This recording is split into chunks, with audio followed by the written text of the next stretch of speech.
Ibu Bapak dan Saudara yang terkasih, Pasamuan GKJ Argo Mulyo, selamat sore. Pada sore hari ini kita diundang Tuhan untuk bersama-sama berkumpul di dalam suasana teduh, di dalam ibadah PPA pada sore hari ini. Oleh sebab itu, sebelum kita menerima sabda Tuhan, mari bersama kita berdoa. Tuhan, kami bersyukur untuk setiap kehidupan yang Tuhan berikan, yang mengingatkan kami bahwa Tuhanlah yang berkarya di dalam kehidupan ini. Jika sebentar di dalam ibadah sore hari ini kami menerima sabda Tuhan, biarlah Tuhan menolong kami untuk kami boleh meneladani setiap firman Tuhan untuk menjadikan kehidupan kami hidup di dalam kerendahan hati. Terima kasih ya Allah, bersabdalah, kami siap untuk mendengarkan. Di dalam Kristus kami berdoa. Amin. Ibu Bapak dan Saudara yang terkasih di dalam Kristus, sabda Tuhan sore hari ini terambil di dalam Injil Yohanes pasal 3 ayat 31 sampai ayat 36. Injil Yohanes pasal 3 ayat 31 sampai 36, demikianlah sabda Tuhan. Siapa yang datang dari atas adalah di atas semuanya. Siapa yang berasal dari bumi, termasuk pada bumi, dan berkata-kata dalam bahasa bumi. Siapa yang datang dari sorga adalah di atas semuanya. Ia memberi kesaksian tentang apa yang dilihatnya dan yang didengarnya, tetapi tak seorang pun yang menerima kesaksiannya. Siapa yang menerima kesaksiannya itu, ia mengaku bahwa Allah adalah benar. Sebab siapa yang diutus Allah, Dialah yang menyampaikan firman Allah, karena Allah mengaruniakan rohnya dengan tidak terbatas. Bapa mengasihi anak dan telah menyerahkan segala sesuatu kepadanya. Barang siapa percaya kepada anak, ia beroleh hidup yang kekal. Tetapi barang siapa tidak taat kepada anak, ia tidak akan melihat hidup, melainkan murka Allah tetap ada di atasnya. Demikianlah sabda Tuhan. Yang berbahagia adalah kita semua yang selalu rindu belajar firman Tuhan dan melakukannya di dalam kehidupan kita sehari-hari. Haleluya. Ibu Bapak dan Saudara yang terkasih di dalam Kristus, selamat sore. Pada minggu ini masih merupakan rangkaian dari Minggu Paskah yang kedua. Oleh sebab itu, sore hari ini kita diingatkan Tuhan di dalam tema besar PPA pada sore hari ini adalah rendah hati. Dari Yohanes pasal 3 ayat 31 sampai ayat 36. Ibu Bapak dan Saudara yang terkasih di dalam Kristus, dalam perang dunia yang kedua, yang mungkin sudah kita baca, yang mungkin sudah kita saksikan di dalam film-film. Dalam perang dunia II, ada salah satu tokoh, ada salah satu prajurit, yaitu Laksamana Kenji Shibasaki. Dia pernah sesumbar mengatakan bahwa di dalam kehidupan prajuritnya, terkhusus markasnya yang ada di Tarawa, tidak akan pernah ditaklukkan oleh siapapun. Itu sesumbar sebagai seorang panglima atau prajurit, di mana dia mengatakan markasnya tidak akan pernah bisa diserang atau ditaklukkan oleh siapapun. Meskipun 1000 tahun digempur oleh berjuta-juta prajurit, tetapi dia yakin dan percaya tidak akan pernah ditaklukkan oleh siapapun markasnya tersebut. Ibu Bapak dan Saudara yang terkasih di dalam Kristus, sesungguhnya atau sesumbar yang dilakukan oleh Laksamana Kenji Shibasaki menjadikan prajurit Jepang pada waktu itu merasa sombong, meremehkan musuh yang akan menyerangnya.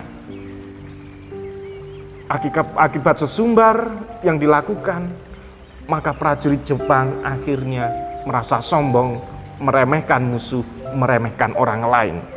Namun pada kenyataannya Amerika hanya membutuhkan kurang dari 100.000 prajurit dan 76 jam untuk menaklukkan Jepang di Tarawa. Itu adalah bukti nyata bagaimana seseorang yang sesumbar bahwa markasnya tidak bisa ditaklukkan, akhirnya berhasil ditaklukkan juga. Itulah manusia. Memang manusia sering sesumbar tentang kelebihan. Supaya apa? Supaya tidak diremehkan oleh orang lain.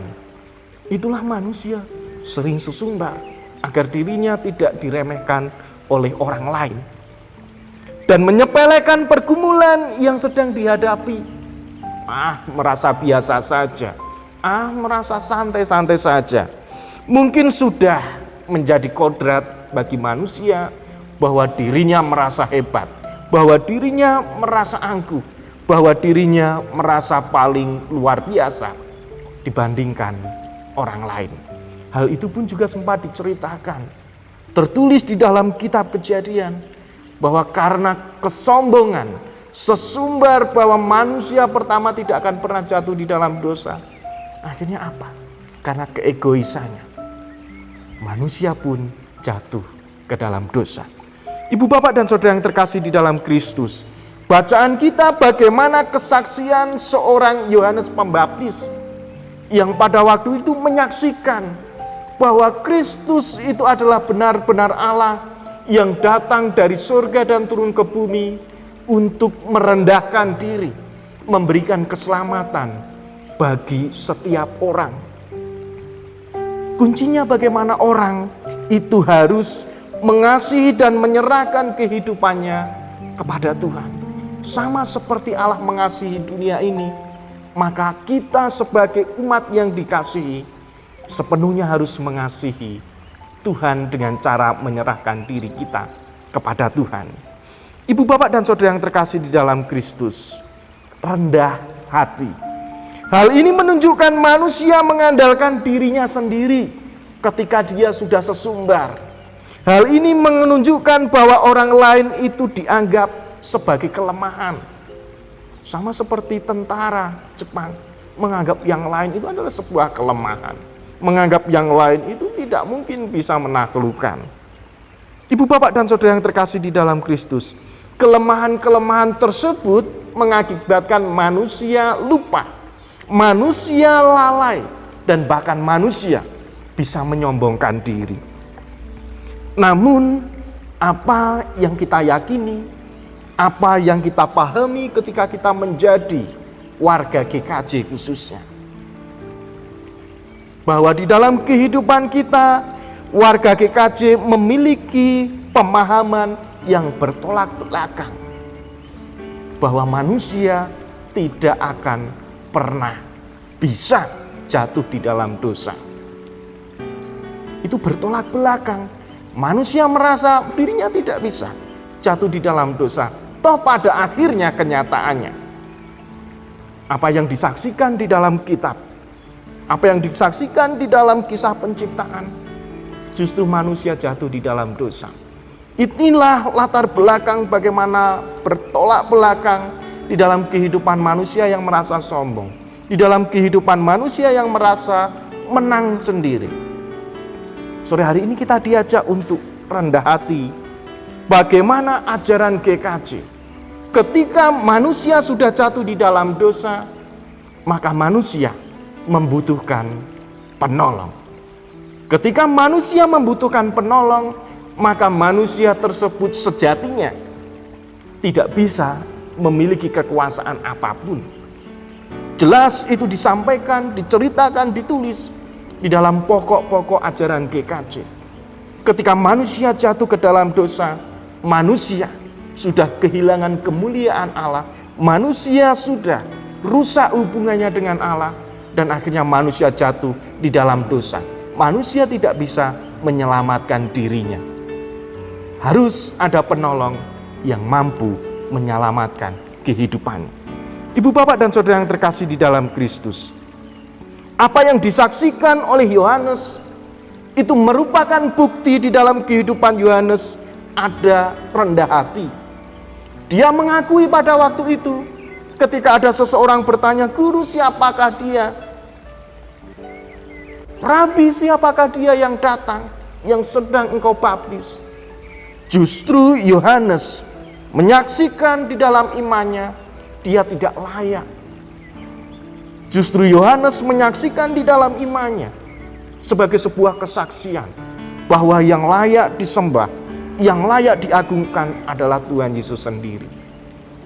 Ibu, bapak, dan saudara yang terkasih di dalam Kristus, inilah bukti kerendah hatian atau sifat rendah hati yang dialami, dimiliki, dilakukan oleh seorang Yohanes. Bagaimana di dalam kehidupannya dipakai Allah sebagai jalan bagaimana Kristus datang di dunia ini. Ibu, bapak, dan saudara yang terkasih di dalam Kristus, berdasarkan pemahaman sebagai orang percaya, khususnya ketika kita meyakini pokok-pokok ajaran GKJ yang menjadi dasar sebagai dogma atau pedoman untuk memelihara kehidupan iman kita. Kita diajak, barang siapa percaya kepada anak, ia beroleh hidup yang kekal. Tetapi barang siapa tidak taat kepada anak, ia tidak akan melihat hidup, melainkan murka Allah tetap ada di atasnya.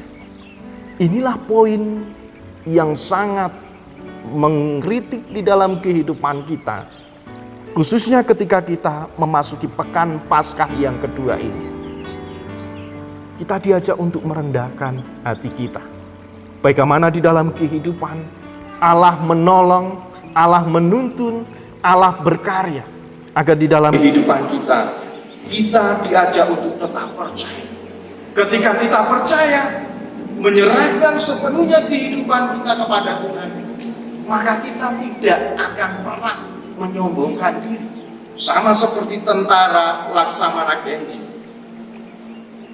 Di mana dia sombong, di mana dia egois. Karena apa yang dilakukan oleh Laksamana Kenji tadi merupakan bahwa dirinya tidak mau merendahkan hati. Akhirnya apa? Dia jatuh, markasnya akhirnya dapat ditaklukkan. Ibu, bapak, dan saudara yang terkasih di dalam Kristus, masih di dalam suasana pekan Paskah yang kedua.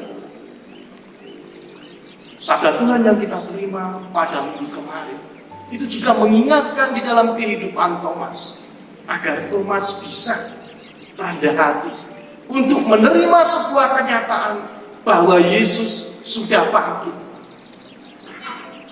Tetapi rasa yang dialami oleh Thomas, rasa skeptis, rasa ragu-ragu, rasa tidak percaya, membuat Thomas pada waktu itu rasa percaya diri hilang. Apa yang dialami selama Tuhan Yesus bersama-sama dengan para murid dilupakan. Itulah yang terjadi di dalam kehidupan Thomas. Dan sore hari ini Yohanes menyaksikan, mengingatkan di dalam kehidupan kita untuk kita sepenuhnya menghilangkan rasa atau sifat skeptis yang ada di dalam kehidupan kita, untuk kita bisa melihat karya Allah. Segala sesuatu sudah diberikan Tuhan, tinggal bagaimana kita mengelola dengan iman, dengan hikmat dan pengetahuan, agar rendah hati itu terjadi dan kita alami di dalam kehidupan ini. Ibu, bapak, dan saudara yang terkasih di dalam Kristus, sesungguhnya umat, khususnya orang-orang GKJ, hidup dalam kerendahan hati. Diajak untuk hidup di dalam kerendahan hati dan terus bersyukur. Meskipun banyak sekali keterbatasan, meskipun banyak sekali kelemahan, tetapi toh Tuhan akan memakai, Tuhan akan menolong, akan menjadikan kehidupan kita sebagai saksi Kristus, sebagaimana yang dinyatakan, disaksikan oleh Yohanes. Bagaimana ia berani, walaupun pada waktu itu, ketika kesaksian itu diceritakan, Yohanes akhirnya ditangkap dan dipenjara. Tetapi Yohanes tetap memiliki rasa rendah hati, menceritakan bahwa Tuhan Yesus benar-benar Allah, Tuhan Yesus benar-benar Mesias yang datang dari atas, yang datang dari surga. Dialah yang mampu menyelamatkan kehidupan manusia. Ibu, bapak, dan saudara yang terkasih di dalam Kristus, yang terakhir, di ayat yang ke-35. Bapa mengasihi anak dan telah menyerahkan segala sesuatu kepadanya. Dan di akhir, barang siapa percaya kepada anak, ia beroleh hidup yang kekal. Mungkin pada waktu itu, ketika Laksamana Kenji Shibasaki, dia percaya, dia berhati-hati, dia waspada. Mungkin markasnya tidak akan bisa ditaklukkan. Karena dia tidak waspada, tidak hati-hati, terlalu sombong, terlalu jumawa. Akhirnya markasnya pun bisa ditaklukkan. Itulah yang mengingatkan di dalam kehidupan kita. Barang siapa percaya kepada anak, ia beroleh hidup yang kekal. Mari kita berhati-hati, kita mawas diri, kita waspada, kita berjaga-jaga. Dan kuncinya tetap menyerahkan hidup kita kepada Tuhan, agar kita tetap menyaksikan karya Allah, menjadi saksi Kristus dengan sikap rendah hati, agar kita bisa mendapatkan kehidupan yang kekal dan bisa melihat hidup, yaitu kerajaan surga. Jangan sampai kita seperti di ayat yang terakhir, di kalimat terakhir, ia tidak akan melihat hidup, melainkan murka Allah tetap ada di atasnya. Karena apa? Karena dia tidak taat kepada Allah. Orang yang tidak taat kepada Allah seperti Adam dan Hawa, maka dia akan kehilangan kemuliaan Allah. Oleh sebab itu, Ibu Bapak dan Saudara yang terkasih di dalam Kristus, sore hari ini firman Tuhan menyapa di dalam kehidupan kita. Kita diajak untuk rendah hati. Jangan sampai kita egois seperti Thomas pada waktu itu. Jangan sampai kita egois seperti Adam dan Hawa pada waktu itu. Tetapi justru kita diajak, diingatkan untuk kita seperti Yohanes, di dalam keterbatasan, walaupun akhirnya pun ditangkap di penjara, tetapi mampu menyaksikan karya Allah. Hidup rendah hati, menceritakan Yesus yang besar, menceritakan Yesus yang mampu menyelamatkan, menceritakan Yesus yang memberi keselamatan bagi kehidupan umat manusia. Ibu Bapak dan Saudara yang terkasih di dalam Kristus, selamat merenungkan Minggu Paskah yang kedua. Kita diajar untuk rendah hati, dan mari itu menjadi dasar untuk kita menjadi saksi Kristus, mewartakan sukacita bagi kehidupan. Tuhan Yesus memberkati kita. Amin.